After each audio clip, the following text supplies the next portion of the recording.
Hello, my name is Diane Hall and I'm here today to tell you about the Way to Pass programme developed for schools, colleges and universities and how this is going to benefit both pupils and teachers alike. So first of all, what is Way to Pass?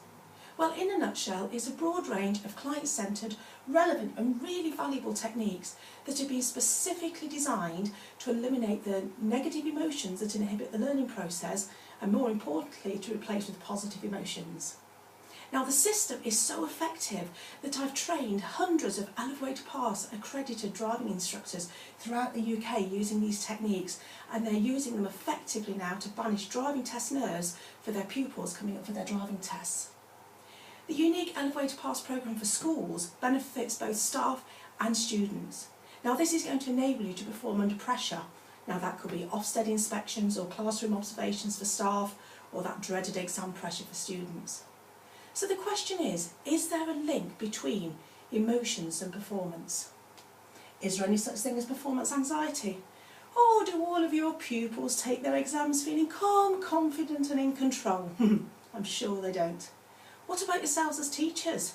Do you look forward to Ofsted inspections or classroom observations? Or, like so many teachers I speak to, do they leave with a feeling of dread and that tightness in your chest and that examy sicky feeling in your tummy? That seems to be the case most often. Now, do you think that emotions can actually affect our ability, or is there no link at all? Throughout the years I've spoken to so many pupils, students and teachers, and there's lots of emotions that come up. When asking how emotions affect them, here are some of the comments from staff and students. Now, the question is, as teachers or students watching this, do you relate to any of these? So first of all, let's have a look at teachers then. What do they say about the jobs? Well, being monitored and evaluated puts a fear of dread into me. I'm normally confident, but when I'm being observed by the head during observations, I find it really intimidating. Ofsted causes stress to me and my pupils before, during and after the inspection. So the effects are actually long term. Afterwards I suffer low self-esteem and a lack of confidence. And what's really annoying is I feel so frustrated because I feel that I'm doing the best for my pupils, but I feel it's still not good enough for Ofsted. Do you relate to that?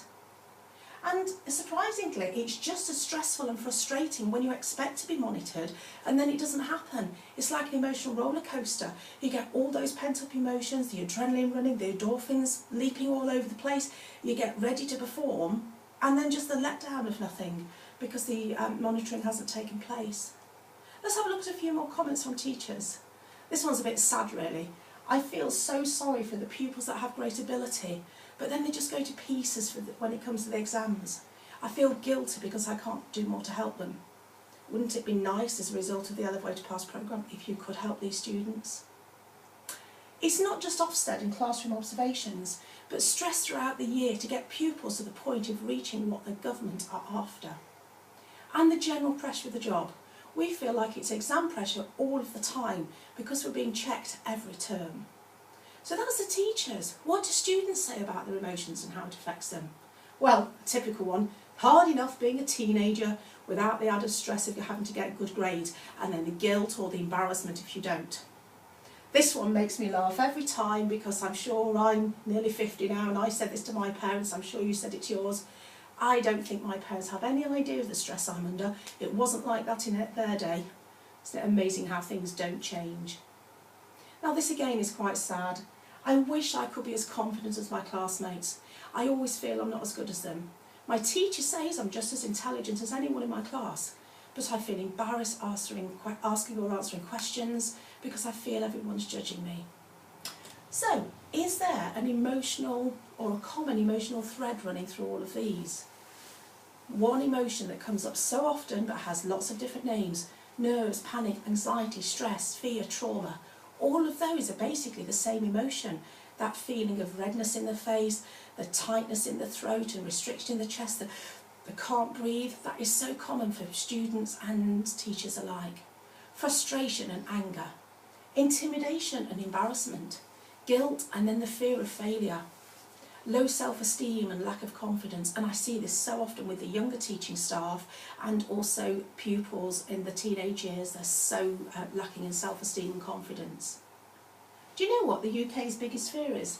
It's that of presentation nerves, that feeling of all eyes on me, that feeling of being judged. This is so stressful and intimidating, and that's the same for students and teachers alike. So the question is, what would it feel like if I could guarantee to give you simple techniques to banish all of these emotions and leave you feeling confident, with increased self-esteem and the ability to perform under pressure? With that in mind, I've developed the Elevate to Pass programme for schools, colleges and universities. There are two unique workshops, the student and the teacher workshop. So let's have a look at some of the things your students will gain from one of these workshops. First of all, they'll leave having techniques to eliminate anxiety, stress, panic, worry, intimidation, embarrassment, guilt, frustration, and all of the other negative emotions we've just discussed. The good news is they'll be able to then replace those negative emotions with self-control, increased self-esteem and confidence. They'll understand how they can talk themselves into success or failure, and ultimately that the choice is theirs, they can choose. They'll feel confident to ask questions and give presentations, whether that be in front of their class or them feeling at ease when they have to go for the college or university interviews. They'll discuss how emotions, both positive and negative, can affect their performance. And really importantly, the workshop will enable your students to control their emotions rather than their emotions controlling them. They'll know that they have the power to choose the emotion they want to experience, and I'll give them psychological tools to achieve this. Now for the staff workshop. Having said this, if you get all your students calm, confident, relaxed, in control and able to take their exams confident in their ability, you probably won't actually need the staff workshop. But just in case you do, let's see what you're going to achieve. It will enable you to perform in a calm, confident manner during classroom observations and Ofsted inspections. You'll learn methods to eliminate stress, frustration, trauma and all the other emotions that beset the teaching profession.